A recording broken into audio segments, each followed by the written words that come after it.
তোমাদের সাহস হয় কি করে যে রাজাকে রেখে হাসাহাসি করো?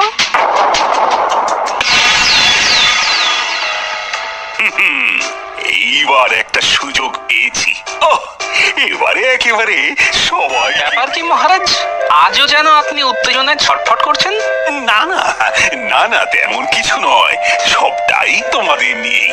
আসলে নবাব ঘোষণা করেছেন সেরা রাজসভার পুরস্কার দিবেন। তার মানে কোন রাজ্যের রাজসভা কত ভালো। বেশ তো বেশ তো, কাল থেকেই তাহলে রাজসভা সাজিয়ে তোলার জন্য কাজ শুরু। আপনার যেমন বুদ্ধি, এভাবে কি কোনো রাজসভা সেরা হয় নাকি? রাজসভা সেরা হয় তার সভাসদদের গুণে। আমি চাই আমার সভাসদরা কে কেমন গুণের সবাই সেটা জানুক। তাহলে মহারাজ আপনি ধরে নিতে পারেন যে পুরস্কার কৃষ্ণনগর রাজসভায় পেয়ে গেছে। সব দিক থেকে এমন গুণবান সভাসদ আর কোন রাজ্যে আছে?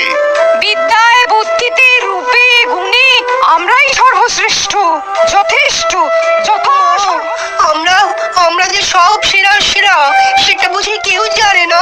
কেউ জানুক না জানুক, আমি তো জানি আমার এক একজন সভাসদ যেন এক একটা রত্ন। নবাবের লোক পরিদর্শনে এলেই মুগ্ধ হয়ে যাবে। সে তো বটেই, তবে রত্নগুলো খাঁটি না নকল সেটা তো দেখতে হবে। আমার তো মনে হয় গোপালের দুর্বলতাই বরং আমাদের সবাইকে মিলে পুষিয়ে দিতে হবে। যদি পুরস্কার না জোটে তবে বুঝতে হবে গোপালের ভাড়ামোর জন্যই ফসকেছে। হ্যাঁ, না না, তাহলে গোপাল তুমি বরং কয়েকদিন বাড়িতে বিশ্রাম নাও, কি পরিস্থিতি বুঝে না হয় তোমাকে ডেকে নেব। সেই ভালো। আপাতত আপদ বিদেয় হলো।